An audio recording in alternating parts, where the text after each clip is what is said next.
الحمد لله رب العالمين، والصلاة والسلام على أشرف الأنبياء والمرسلين نبينا محمد وعلى آله وصحبه أجمعين. وبعد، دا زيني رونو بمشورة باني دا حلقات یا دا مقاطع پیشکی چې باغی کی زینی اختلافی مسائل ذکر دی چې داغی تذکره زموږ مجلسونو کې ډېر زیاته کی. دا مقاطع به ډېر مختصری د دې لپاره چې اوریدونکو ته فائدہ واخلي. که وګدي کو نو بیا سامع یا اوریدونکو نه اوري. خو د دې نه مخکې چې موږ یو مسله شروع کوو، دا یاد ساتئ چې څومره مسایل چې موږ ذکر کوو هغې کې به د خپل زړه نه د دماغونو او د سینې نه تعصب وباسي او صرف به خپل مخې ته قرآن او حدیث ږدي او خپل غرض او مقصد به دا وګرځي چې د رسول صلی الله علیه وسلم تابعداري کول غواړم او د الله په شریعت باندې عمل کول غواړم. کله چې ستا په زړه کې دا وو او تا دا غوښتې، نو الله سبحانه وتعالی به تاله توفیق درکړي او حق به تا ته درښکاره کړي. او کله چې ستا په زړه کې تعصب او یو مذهب چې راټینګ کړی، یو مولا او یو علاقه او یو ژبه او یو ملک چې راټینګ کړی، نو دا کېدی نه شي.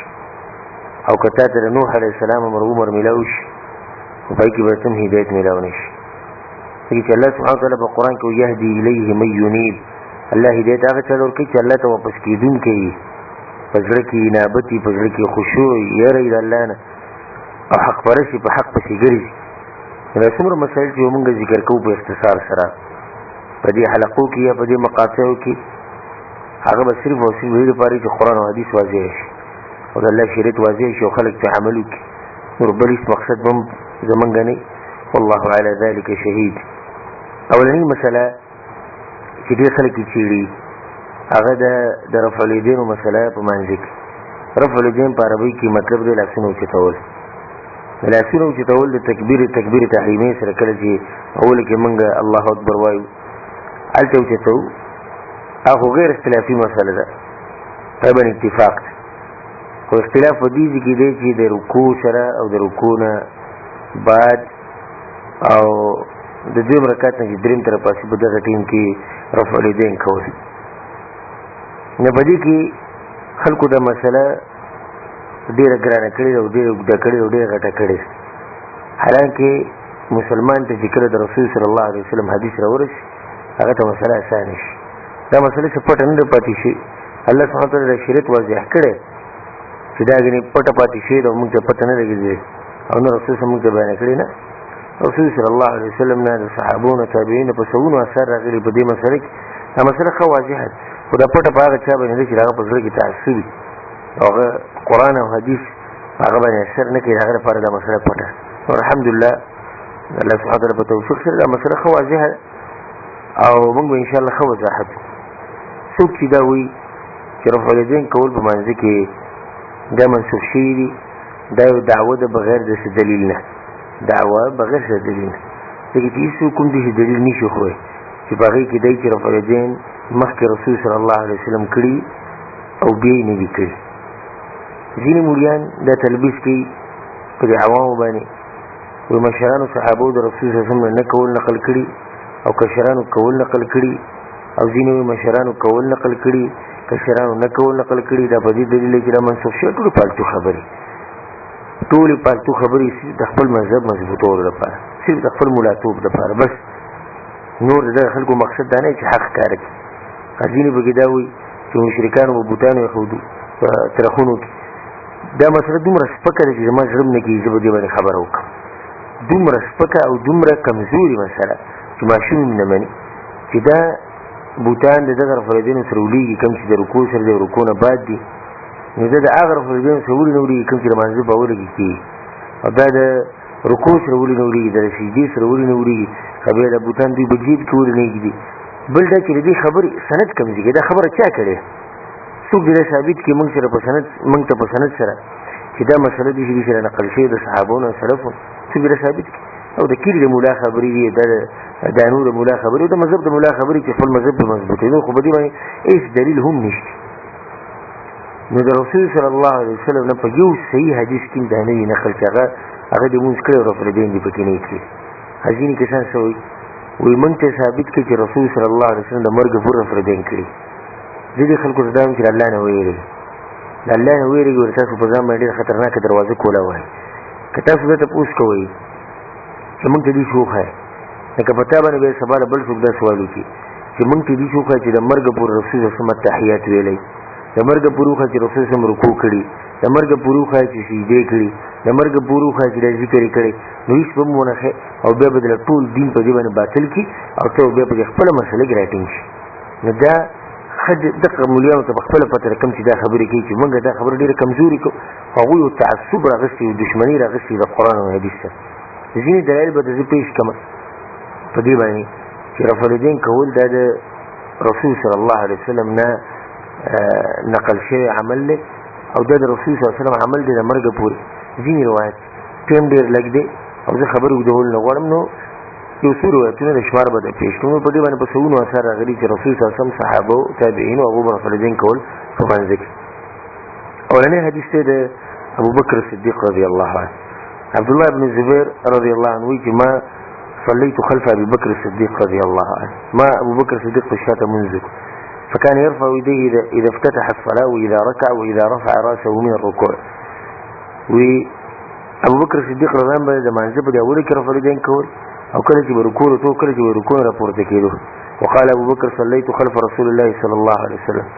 أبو بكر كلت بأوسي شو ناغوي جماعة برسول بشاة منذ كلو فكان يرفع يديه إذا افتتح الصلاة وإذا ركع وإذا رفع رأسه من الركوع ورسول صلى الله عليه وسلم ممدغه تلکو مانځه په افتتاح کې برفع الیدین کول او کله چې برکوع ته او کله چې برکوع نه راپاسېدو نو هم به رفع الیدین کول دا حدیث دی بیهقي راوړی او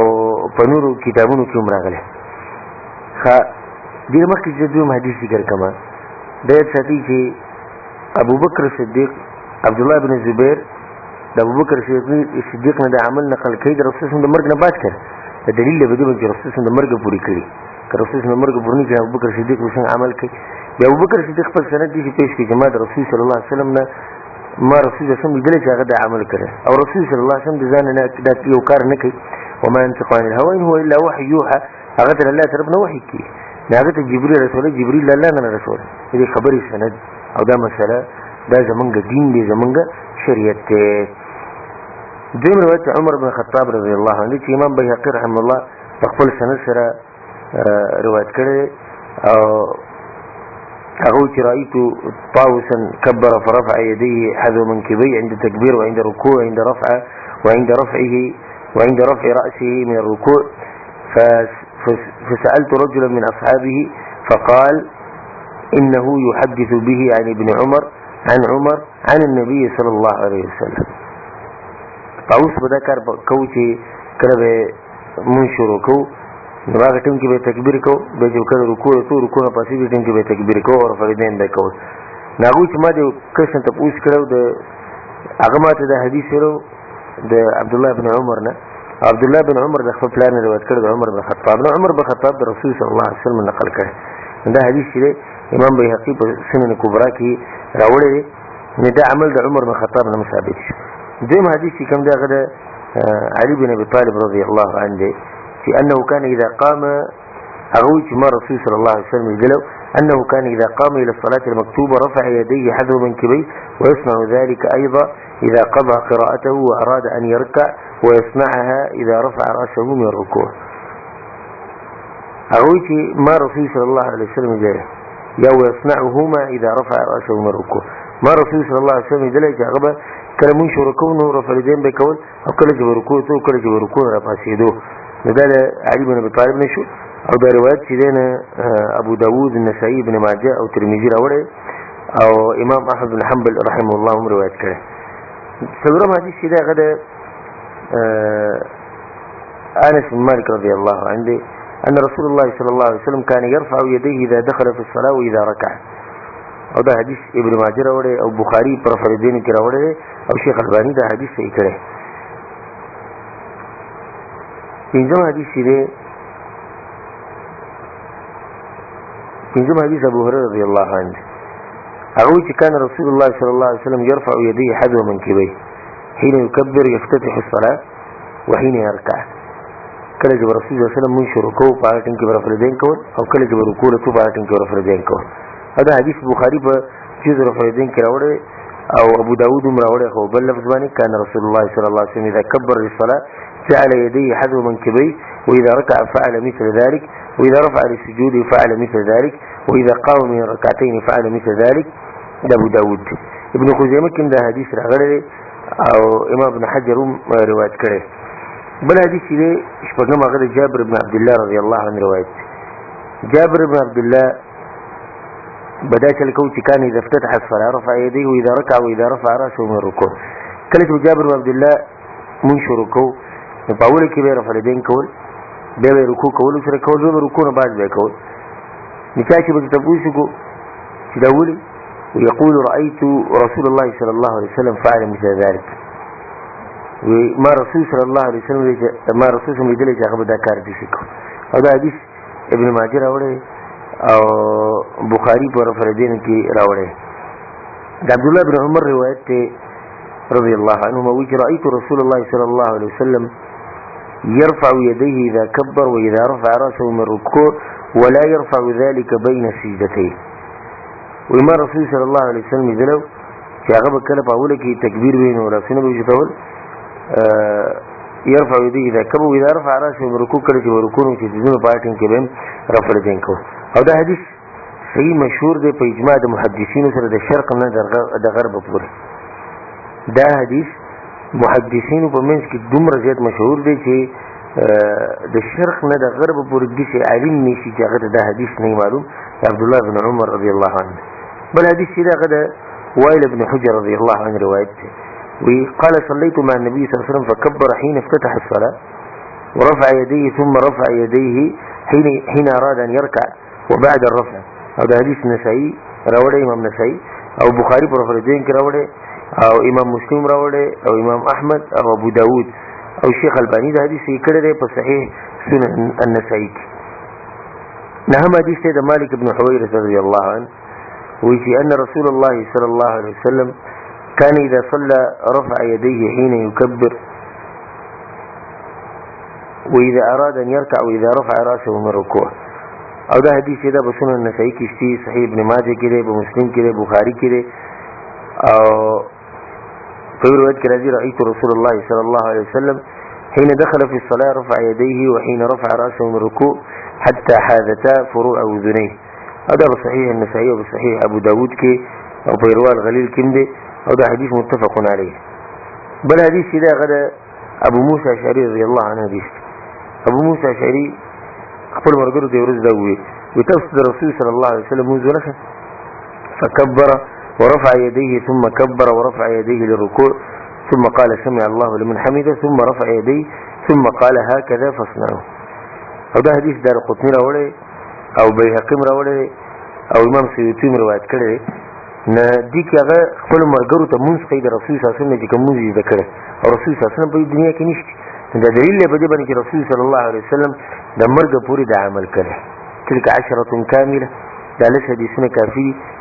او د نور صحابونه هم نقل لي لکه عبد الله بن زبير رضی الله عنه ابو داود کې د روایت راغلی او د محمد بن مسلمه حدیث ته او دغه شان د نور صحابه کرام نم نقل لي چې د ځینې نمونه به تاسو ته چې په اختصار سره ذکر کوم چې تاسو ته یادي یا که څوک تاسو کول غواړي چې څوک معلومات کول غواړي یا څوک د علم اضافه کول غواړي نو چې هغه ته یاد. امام تقي الدين سبکي رحمه الله خپل رساله رفع اليدين کې دا خبره کړې ده عدد الصحابه الذين نقل عنهم روايه عن النبي صلى الله عليه وسلم. هغه صحابه د کومونه چې رفع اليدين ثابت دي او د رسول صلی الله علیه وسلم نقل کړي هغه نمونه دي ابو بکر عمر عثمان علي طلحه زبير سعد سعيد عبد الرحمن بن عوف ابو عبيد بن الجراح مالك بن الحويرث زيد بن ثابت أبي بن كعب عبد الله بن مسعود أبو موسى عبد الله بن عباس حسين بن علي براء بن عازب زياد بن الحارث أبو سعيد الخدري سهل بن سعد أبو قتادة سليمان عمرو بن العاص، عقبة بن عامر، أبو هريرة، عمار بن ياسر، عدي بن عجلان، عمير الليثي، أبو مسعود الأنصاري، عائشة، أبو الدرداء، ابن عمر، عبد الله بن الزبير، أنس بن مالك، وائل بن حجر، أبو حميد، محمد بن مسلمة، جابر بن عبد الله رضي الله عنهما، نور چې هم ځینې صحابه نقل کړي او تریال صحابو ته رسولي او چې بدوی کې 10 مبشرین چې کوم دي کوم کسان ته چې جنت زیره شي د غلس کسان او په کې خلفای راشدین دي داونه چې هم د عمل نقل نو چې دومره صحابونو دی عمل نقل شي په پای کې زموږ سره سوزر دی هغه کې موږ سره سوزر دی چې موږ هغه عمل پریدو الله سبحانه وتعالى نه یې پکار او په دې باندې ګوي چې ځینې احناف علما ورکړي چې او رفع اليدين کول چې د رسول صلی الله علیه وسلم ثابت دي ولدا خبره ساتي عبد الله بن عمر رضي الله عنه من رواية نقل لكل شيء زينة وزينة الصلاة رفع الأيدي عند الافتتاح وحين تريد أن تركع وحين ترفع تمهيد ده ابن عبد البر كده رواية عبد الله بن عمر رضي الله عنه وجه عارف ده بار خايسته او ده منځ خايسته چې انسان به رفع اليدين کوي په دغه څلور ځایونو کې او امام احمد حنبل رحمه الله فرمایي چې ول صحابونه اغوی ول صحابونه د عمل نقل او بيد آياته فليحذر الذين يخالفون عن أمر أن تصيبهم فتنة ويصيبهم عذاب أليم او بيد رفع اليدين زين الصلاة رفع اليدين ده معنى خايس او عقبة بن عامر ندى رواية نقل تيوب الإنسان رفع اليدين وكي لغاية لسني كان ملاويجي لهاري قوتي لطاري يوني كيدا او ده رواية بنير الأوطار كي موجود